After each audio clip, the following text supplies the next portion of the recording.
The chipped skateboard, leaning against the worn fender of his beat-up sedan, was a silent testament to Ethan Vance's lost youth.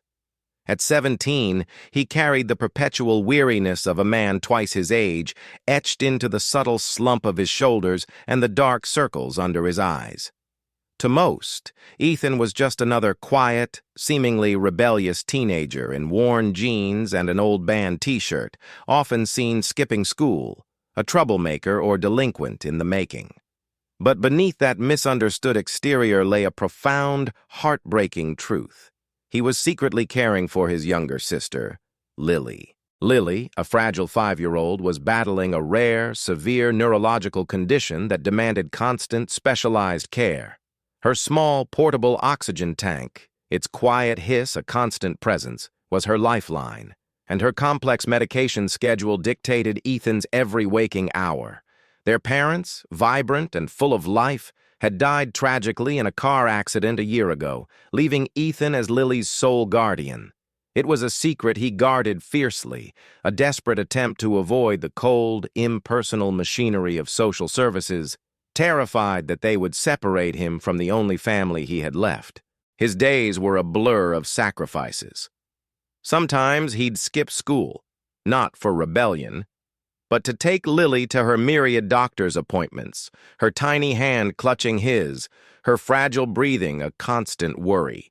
His nights were spent working grueling shifts at a local fast food joint, the smell of grease clinging to his clothes, his mind replaying Lily's latest lab results. Even when he finally collapsed into bed, sleep was a luxury, constantly interrupted by the soft hum of Lily's oxygen machine and his anxious checks of her breathing. He had no time for friends, no space for the carefree pursuits of his peers. His youth was sacrificed on the altar of his sister's survival, and he carried this immense, unseen burden alone. He often glanced at a small, framed photo on his bedside table, his parents, smiling and alive, holding a healthy, laughing Lily. It was a poignant reminder of a past he yearned for, a painful contrast to their grim present. Despite his own desperate financial situation, Ethan possessed an unwavering integrity. One evening, after a particularly late shift, he found a dropped wallet near his car in the dimly lit parking lot. It was thick with cash and held the ID of a single mother, her face etched with exhaustion, a look Ethan knew all too well. His stomach growled with hunger, and the thought of the overdue electricity bill flickered through his mind. But he didn't hesitate. Instead of using the money, he meticulously tracked down the woman's address, driving miles out of his way to discreetly return the wallet, slipping it under her door late at night. He refused any reward, vanishing into the shadows before she could even offer thanks, demonstrating his deep integrity and quiet compassion. He only took a small printed photo of her child, which he discreetly added to Lily's small box of hope items, a collection of tiny, cherished trinkets that symbolized resilience and kindness, a quiet gesture of shared humanity. His beat-up sedan, a seemingly ordinary clunker, held its own subtle mysteries. The back seat, to an outsider, looked haphazardly cluttered, but to Ethan it was a carefully constructed makeshift medical bay for Lily. A complex array of wires, snaked from the cigarette lighter to a portable power inverter, silently powering her specialized medical monitor. An extra oxygen tank, secured with bungee cords, lay beside a small bag containing emergency medications and a child-sized nebulizer. He constantly checked the oxygen gauge, its dwindling numbers a source of perpetual anxiety. He meticulously avoided doctors and social workers, subtly fabricating stories about Lily's well-being to avoid any intervention that might separate them. Around his neck, hidden beneath his t-shirt, he wore a simple, tarnished silver locket. It was an old family heirloom, intricately engraved with a unique, almost archaic symbol, a family crest known only to a select few. Occasionally, cryptic formal letters would arrive, addressed to him, from something called a guardianship review board, which he consistently ignored, terrified they would uncover his secret. This locket, a silent link to a powerful, reclusive side of his family, held a profound truth he was entirely unaware of, a truth that was about to collide violently with his desperate fight for survival. The siren's call and a fading breath. The fragile equilibrium of Ethan's world shattered with terrifying abruptness.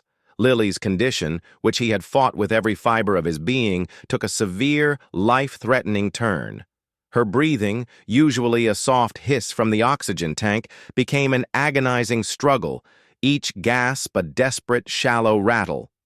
Her tiny body convulsed, a terrifying seizure racking her small frame, and the specialized medical monitor, usually a steady companion, screamed alarming, high-pitched alerts as her oxygen levels plummeted. Evelyn, her face a mask of primal terror, knew with chilling certainty that Lily was in critical, immediate danger. She desperately needed a critical dose of a specific, rare medication. A powerful, experimental drug stored only at the city's specialized pediatric hospital, the renowned St. Jude's Children's Medical Center. It was hours away, a seemingly insurmountable distance given Lily's rapid decline. Ethan, frantic with terror, acted on raw instinct. He scooped Lily, frail and barely conscious, from her makeshift bed, cradling her as he ran. He loaded her and her failing oxygen tank into the beat-up sedan, securing her as best he could with improvised straps. There was no time for proper permits, no thought for legal speed limits, no consideration for the rules that governed ordinary lives. Every second counted. Every breath Lily took was a desperate, shallow gasp. He slammed the car into gear, pushing the old vehicle to its absolute limit, the engine groaning in protest as he raced towards St. Jude's, a primal scream echoing in his heart. Just as he swerved onto the desolate Highway 101, a chilling sight materialized in his rearview mirror, flashing blue and red lights. Officer Hayes, a veteran police officer renowned for his stern, by-the-book approach, had clocked Ethan's car speeding excessively, recklessly swerving through late-night traffic. Officer Hayes was known as a speed demon's worst nightmare, a man who believed in strict, unwavering enforcement of the law. He was jaded by years of dealing with reckless youth, viewing most teenagers with thinly veiled disdain, convinced they were all just thrill-seekers with no respect for authority or human life. He carried a personal, unresolved grief, a silent wound from a past incident involving reckless driving and a family tragedy, the loss of his own child in an accident that, in his mind, could have been prevented by stricter enforcement, by absolute adherence to the rules. This personal tragedy had hardened him, fueling his rigid adherence to protocol. Officer Hayes immediately activated his sirens and flashing lights, convinced he was dealing with another delinquent joyriding, perhaps fleeing from a crime. He relished the opportunity to teach this kid a lesson, to reassert order in a chaotic world. Ethan saw the flashing lights, felt the cold dread twist in his gut, but he could not stop. He glanced at Lily, her tiny chest barely moving, her lips turning a faint blue. The sight of her gasping face solidified his resolve. Every second lost meant another step closer to losing her forever. He briefly considered pulling over, surrendering to the inevitable. But the image of Lily's fragile life extinguished, solidified his desperate choice. He pressed harder on the accelerator, a desperate gamble, transforming a simple traffic violation into a high-speed chase. His focus narrowed to a singular point: saving Lily, whatever the cost, whatever the legal repercussions. There was no turning back. The blinding light of authority. The wail of Officer Hayes's siren became a physical presence, a relentless shriek that tore through the quiet night, chasing Ethan's beat-up sedan down the deserted industrial road. Ethan gripped the steering wheel, his knuckles white, his eyes darting from the rearview mirror to Lily's gasping face in the passenger seat. Officer Hayes, his jaw set grimly, initiated a relentless pursuit, his irritation curdling into a grim determination. He was convinced Ethan was fleeing from a crime, perhaps stolen goods, maybe drugs, a typical delinquent joyriding, pushing boundaries. He used aggressive tactics, trying to box Ethan in, forcing him to choose between a collision or pulling over. After a tense high-speed chase that blurred through the city's late-night streets, Officer Hayes finally forced Ethan's sedan to the curb. The old car shuddered to a halt, dust and gravel spraying from its tires. Hayes slammed his patrol car into park, the blue and red lights painting the deserted industrial area in a harsh, pulsing glow. He emerged from his cruiser, hand on his holstered weapon, his face grim, ready for the confrontation, expecting defiance, resistance, the usual teenage bravado. "Driver, step out of the vehicle! Hands where I can see them!" Officer Hayes's voice was sharp, accusatory, cutting through the silence. He demanded Ethan's license and registration, his tone laden with contempt. "Do you have any idea how fast you were going, son? Or how many lives you just endangered? You kids think the rules don't apply to you? This isn't a video game. You're lucky you didn't kill someone." He lectured Ethan on reckless driving, endangering the public, and a profound disrespect for the law, his words dripping with condescending remarks about Ethan's irresponsible generation. His gaze flickered into the back seat, expecting to see empty beer cans, drug paraphernalia, or maybe a terrified passenger complicit in the reckless joyride. He even mocked Ethan's worn clothes and beat-up car, implying he was a loser, a typical example of wasted youth. Ethan, his body trembling, his breath coming in ragged gasps, slowly complied, his hands shaking as he fumbled for his wallet. He tried to speak, to explain, but the words caught in his throat, a choked sob escaping instead.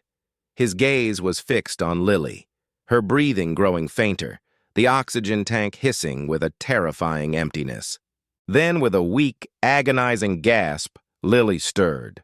The thin blanket Ethan had tucked around her slipped, exposing her tiny, frail form. Hayes's eyes, narrowed with judgment, fell on the back seat. The world seemed to tilt on its axis, his stern features contorted in a terrifying mix of disbelief and dawning horror. He saw the tiny, pale child barely breathing, her eyes wide with terror, tethered to a crude, almost empty oxygen tank.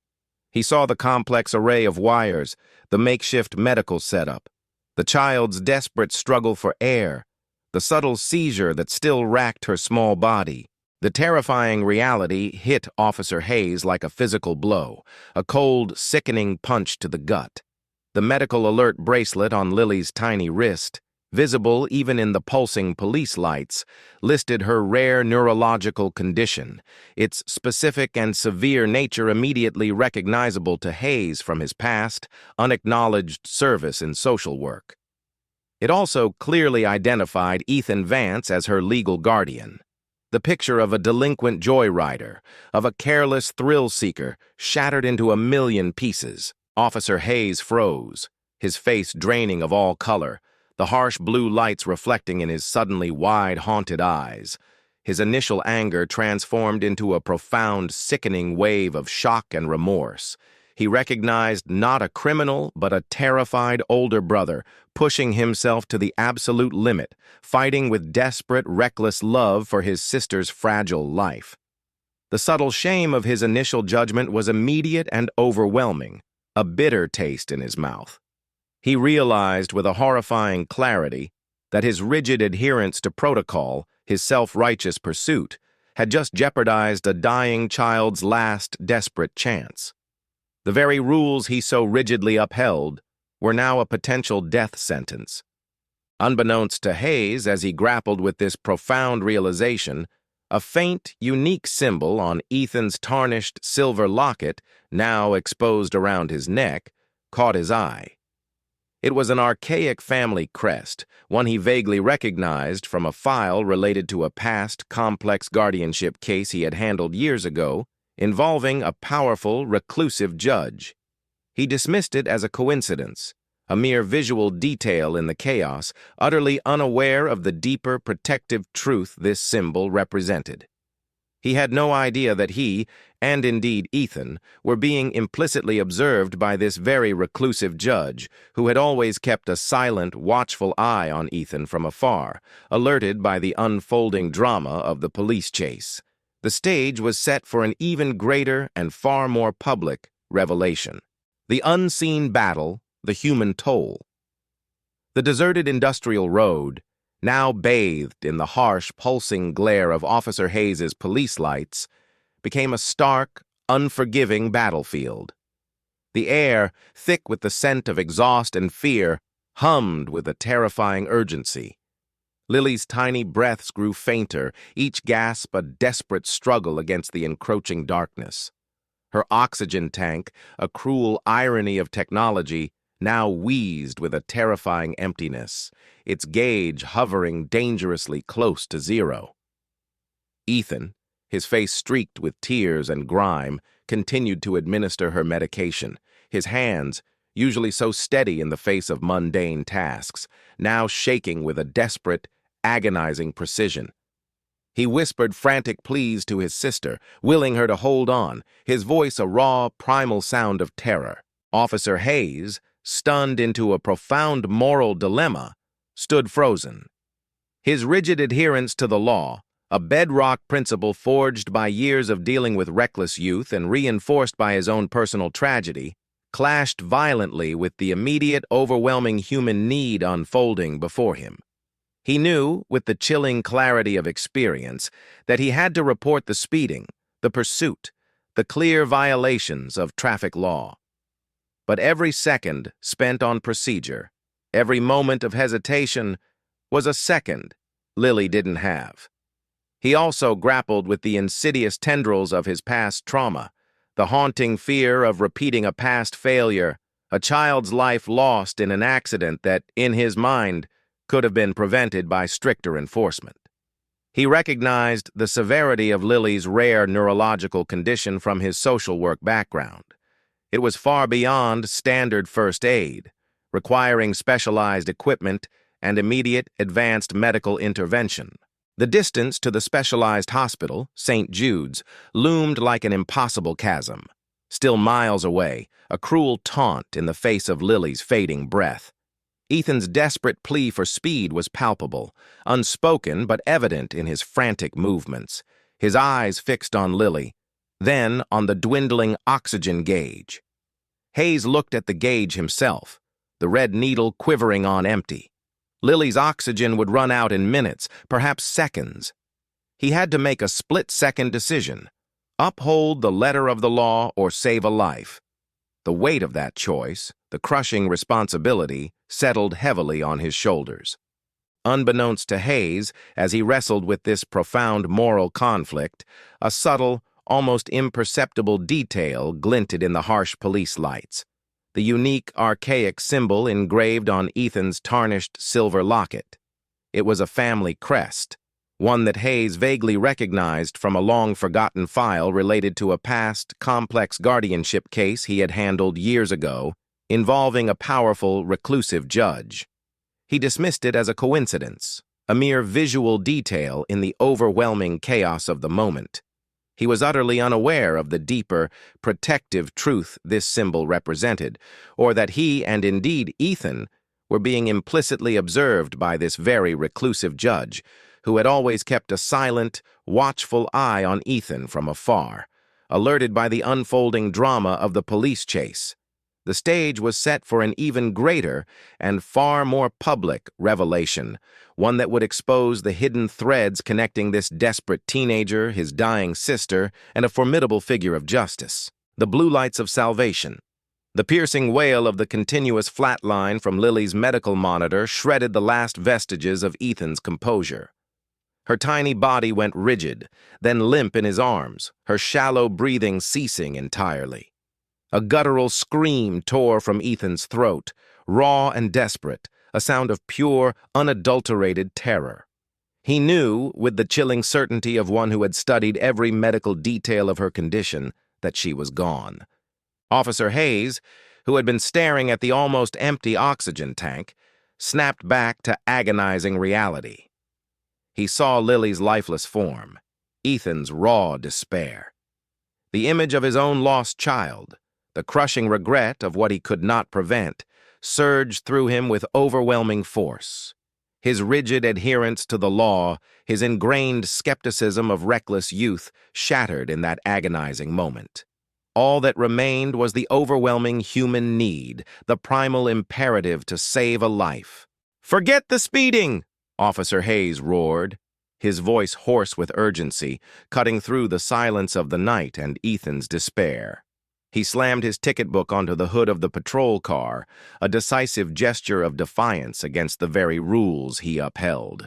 "We're going Code 3, you drive, kid! Drive like hell! Follow my lead, I'll clear the way!" With a burst of adrenaline, Hayes leaped into his patrol car. Sirens blared, lights flashed with blinding intensity, transforming the deserted industrial road into a tunnel of pulsing blue. He slammed on the gas, leading Ethan's beat-up sedan through the city at breakneck speed. He grabbed his radio, his voice barking precise, urgent commands.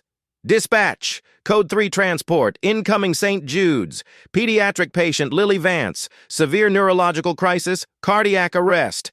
Prepare emergency team, immediate intervention. Critical, ETA 3 minutes." He bypassed traffic signals, swerved around bewildered motorists, creating a clear, urgent path through the city's late-night slumber.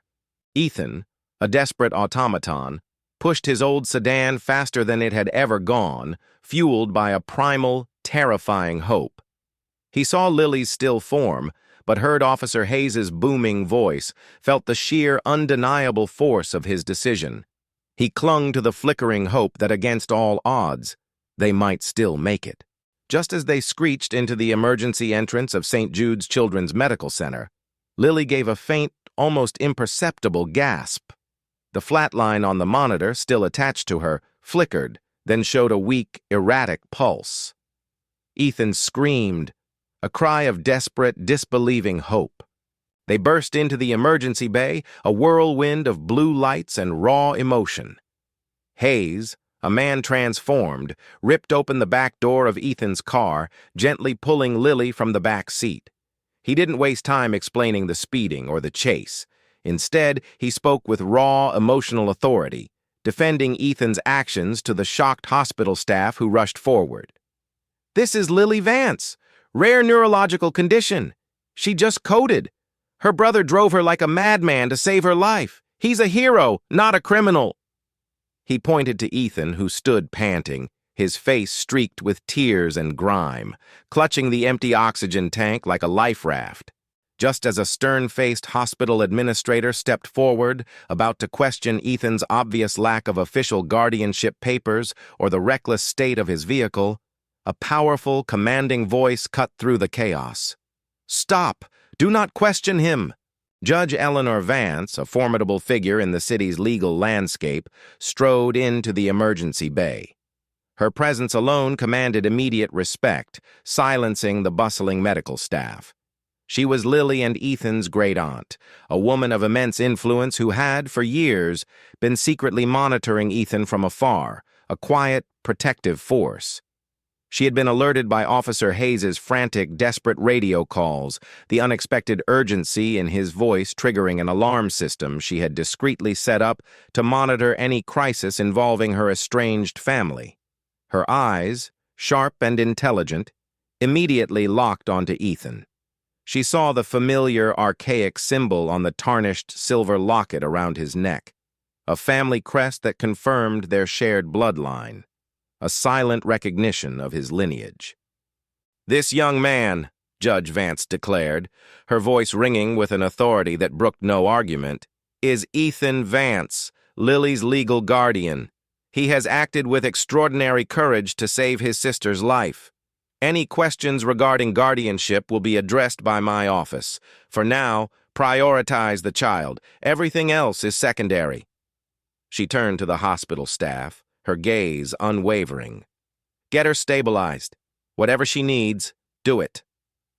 Her words, a clear, unequivocal command, cut through the bureaucracy, instantly overriding any procedural doubts. The hospital staff, initially bewildered by the dramatic arrival, now worked with renewed, almost frantic urgency. Officer Hayes, stunned by the judge's unexpected presence, looked at Ethan with profound admiration and a deep, aching remorse for his initial misjudgment. The nurses and doctors, seeing the formidable judge's rare intervention and Officer Hayes's impassioned, uncharacteristic defense, realized the extraordinary truth. The speeding delinquent was a selfless hero, driven by desperate love, and the formidable judge was his silent, powerful protector. A life, almost lost, was now in the hands of justice and compassion. A family reunited, a legacy, embraced the emergency bay of St. Jude's Children's Medical Center, still echoing with the frantic sounds of their arrival, gradually settled into a new, hopeful hum. Lily, surrounded by a rapid flurry of medical expertise, was immediately taken into emergency surgery. The rare medication, administered by the specialized team, combined with Evelyn's timely intervention and Officer Hayes's desperate drive, had given her a fighting chance. The hours that followed were a torturous eternity for Ethan, but finally a doctor emerged with a weary but triumphant smile. Lily was stable. She would recover. For Ethan, the relief was a physical ache, a profound loosening of the vice that had gripped his chest for a year. All speeding charges were immediately dropped, the police report meticulously detailing Officer Hayes's decision and Judge Eleanor Vance's intervention. Ethan was not only cleared of wrongdoing, but hailed as a hero.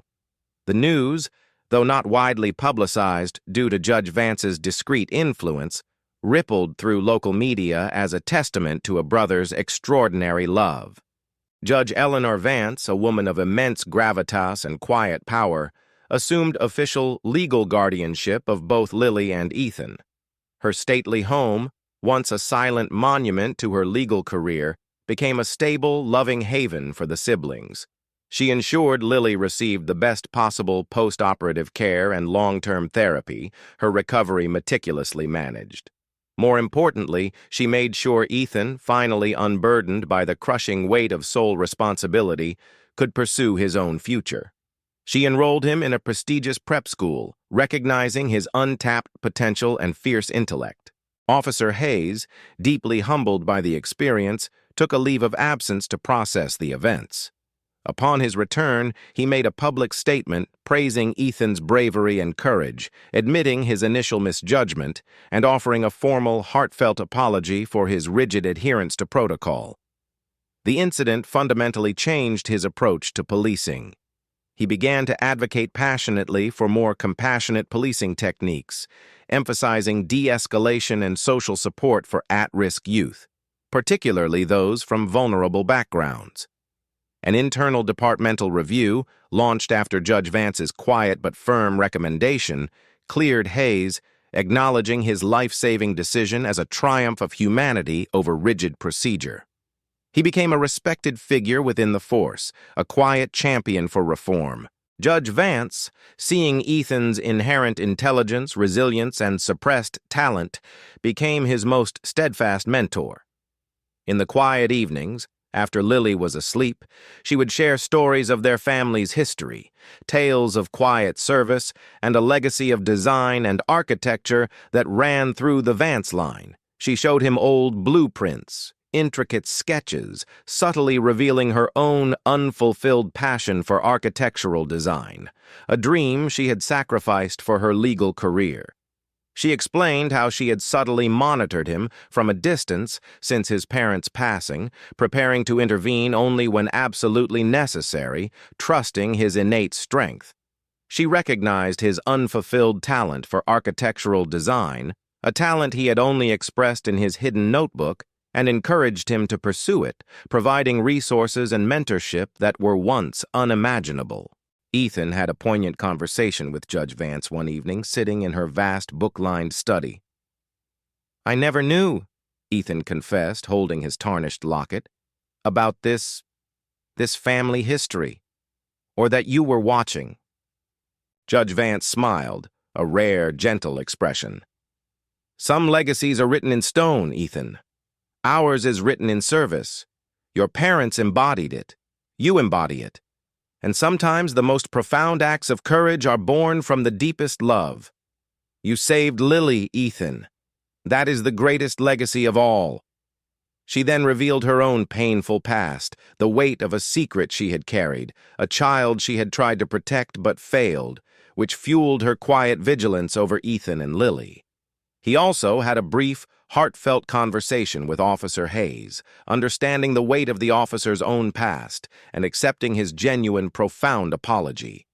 The family, once fractured and hidden, was now reunited, bound by shared trauma, profound gratitude, and a future brimming with purpose.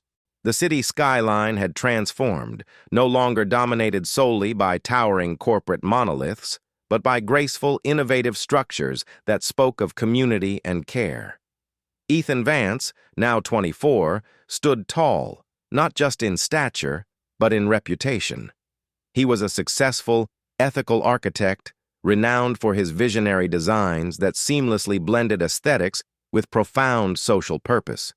He specialized in designing accessible and sustainable pediatric healthcare facilities and vibrant community centers, his blueprints meticulously incorporating elements that addressed neurological sensitivities, soundproofing, calming color palettes, and intuitive navigation. His personal experience, once a source of quiet pain, was now the wellspring of his creative genius, shaping spaces that fostered healing and inclusion. He had completed his architectural education with honors, no longer burdened by financial strain, a respected figure whose work genuinely transformed lives. Lily, now a healthy, thriving 12-year-old, was a testament to the miracle wrought by desperate love and timely intervention. Her neurological condition, managed by consistent care and the lingering effects of the rare medication, was largely in remission. She was a vibrant, curious, and compassionate young girl, actively involved in local advocacy for rare disease awareness, her bright spirit an enduring beacon of hope for countless families. She attended a mainstream school, excelling academically and socially, her life a joyous counterpoint to the shadow that had once loomed. Ethan's journey had instilled in him a profound commitment to paying it forward. He established the Lily's Breath Fund, a non-profit organization that rapidly grew into a national pillar of support for families caring for children with rare, critical illnesses. The fund provided comprehensive support, extending beyond just medical costs. It covered emergency transportation to specialized hospitals, ensured access to essential in-home care, and offered much-needed respite for exhausted caregivers. Judge Eleanor Vance, through her extensive legal network and formidable influence, ensured the fund became a national model of ethical and impactful philanthropy. Officer Hayes, now a respected precinct captain, actively supported the fund through community policing initiatives, organizing local fundraisers and promoting awareness. His own past remorse transformed into a powerful, compassionate dedication. The story ends on a bright, crisp morning. Ethan stood in the newly completed Lily Vance Pediatric Wing of a state-of-the-art children's hospital he had designed. Sunlight streamed through large, curved windows, illuminating colorful murals depicting fantastical landscapes and joyful children. The air hummed with quiet efficiency and the gentle sounds of healing. Lily, vibrant and active, stood beside him, her face beaming as she helped him unveil a gleaming brass plaque dedicated to her own resilience, a testament to the strength born from adversity. The family crest, subtly etched into Ethan's locket, and now elegantly incorporated into the wing's architectural design, a swirling, abstract representation of interconnectedness and protection, was a silent, powerful symbol of a legacy transformed. Ethan looked at Lily, then at a framed blueprint of the wing hanging nearby, knowing that his quiet fight, his unwavering love for his sister, had not only saved a life but had built a lasting legacy of compassion, hope, and healing for countless others. If this story stirred your heart, if it reminds you that courage can alter destinies and that light always finds a path even in the deepest darkness, please leave a comment. Share this story with those who need inspiration. Like, subscribe, and hit the bell to never miss our upcoming stories.